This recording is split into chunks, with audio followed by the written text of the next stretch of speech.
کہ اللہ نے مجھ سے 2 دین کی ایسی خدمتیں لی ہیں کہ میں سمجھتا ہوں میرے جیسا نالائق آدمی 3 باتوں کی وجہ سے شاید بخشا جائے.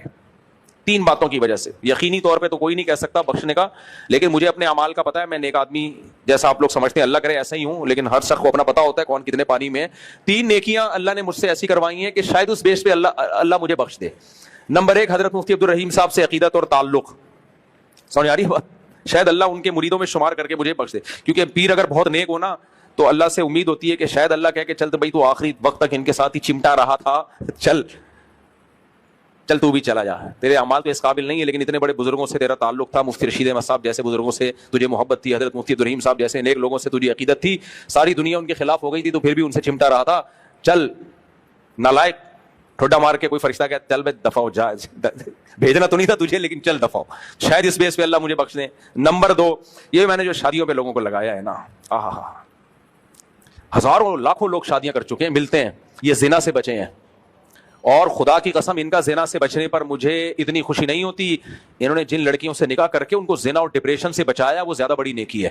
ہماری خانقاہوں میں ہو کیا رہا ہے, ہمارے بزرگان دین جو ہمارے لیے قابل اعتماد ہیں وہ کیا کر رہے ہیں؟ وہ زنا سے روکنے کے لیے وظیفے بتاتے ہیں, ذکر بتاتے ہیں, نظر کی حفاظت, ٹک ٹاک سے بچنا, فلموں سے بچنا, پھر وہ آتے ہیں پھر بھی ان سے ہو جاتا ہے گناہ. یہ شہوت ایسی دماغ خراب کرتی ہے نا, یہ نیچرل ہے اصل میں کہ حضرت جی وہ ہو 4 مہینے سے آپ کی خدمت اقدس, کیونکہ وہاں بھی امرت بیٹھے ہوئے ہوتے ہیں, امرتوں سے حفاظت کرنی ہوتی ہے, انہوں نے کھا وہی رہے ہیں, پراٹھے پھوڑ رہے ہیں صبح شام, بادام پستے, بڑے بڑے مالدار لوگ پیروں کے مرید ہوتے ہیں. یہ سچی مچی کی باتیں کر رہا ہوں, مذاق نہیں کر رہا میں.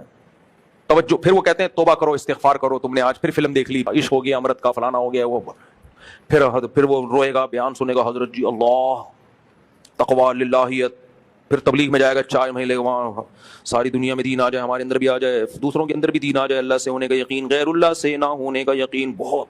لیکن شہوت ہے کہ کمبخت, کیونکہ آدمی ہے نا, تبلیغ میں جا کے ہجڑا تھوڑی بن جائے گا. کسی پیر و مرشد سے بیعت کر کے نہ پیر ہجڑا بنتا ہے نہ مرید ہی. وہ پیر جب ہجڑا نہیں بنا وہ آدمی ہے, تو تم کہاں سے ہجڑے بن جاؤ گے بھائی؟ کیوں فطرت سے لڑ رہے ہو بغیر؟ مجھے غصہ آتا ہے یار. پھر یہ اسلام ہے؟ کیوں نہیں کرتے صحابہ کی طرح شادیاں یار؟ آدھا اسلام لے رہے ہو, کم وقت تو آدھا چھوڑ رہے ہو تم. اسلام میں جہاں عورت سے نظر کی حفاظت ہے وہاں حلال بھی تو ہے. ان عورتوں کو اللہ نے تمہارے لیے پیدا کیا ہے, اپنی خواہش ان سے پوری کرو, ان کی بھی خواہش پوری کرو. اس لیے نہیں پیدا کیا کہ اب شیخ ایسا مریدوں کو کھینچ کے رکھتا ہے نا, کسی آنٹی کو نہیں دیکھنا بس بھائی, نہیں دیکھو, میں بھی کہہ رہا کہ دیکھنا شروع کر دو, غلط ہے. ابے تو اب آلٹرنیٹ تو بتاؤ اس کا.